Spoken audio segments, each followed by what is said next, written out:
അസ്സലാമു അലൈക്കും. എൻ്റെ പേര് ഹാദിയ ഹുസ്ന. ഞാൻ ഇന്ന് പറയാൻ പോകുന്ന കഥയുടെ പേരാണ് യഥാർത്ഥ ആരാധന. മഹാനായ ഈസാ നബി അലൈഹിസ്സലാം എങ്ങോട്ടോ ലക്ഷ്യമിട്ട് നടക്കുകയാണ്.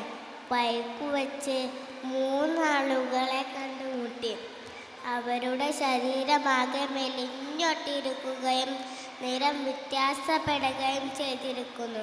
മഹാനവർകൾ ഇതിൻ്റെ കാരണം അന്വേഷിച്ചു. അപ്പോൾ അവർ പറഞ്ഞു, നരകഭയം കൊണ്ട് മെലിഞ്ഞു പോയതാണ്.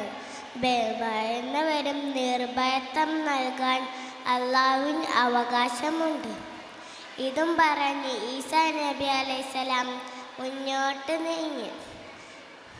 വീണ്ടും മറ്റൊരു മൂവർ സംഘം ഇവർ ആദ്യ വിഭാഗക്കാരെക്കാൾ മെലിഞ്ഞൊട്ടിയിട്ടാണുള്ളത്.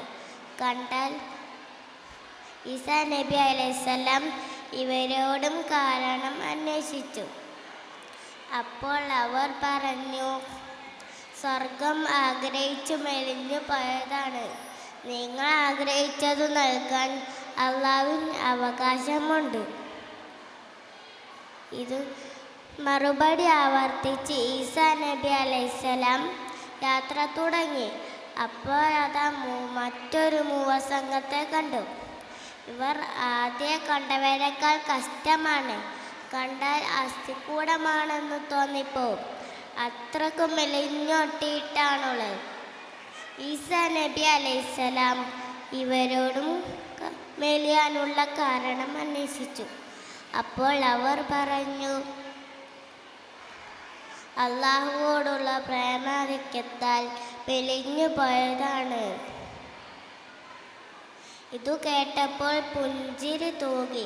ഈസാ നബി അലൈഹിസ്സലാം പറഞ്ഞു, അൻതുമുൽ മുഖറബൂൻ, അൻതുമുൽ മുഖറബൂൻ, അൻതുമുൽ മുഖറബൂൻ. നിങ്ങളാണ് അള്ളാഹുവോടെടുത്തവർ, നിങ്ങളാണ് അള്ളാഹുവോടെടുത്തവർ.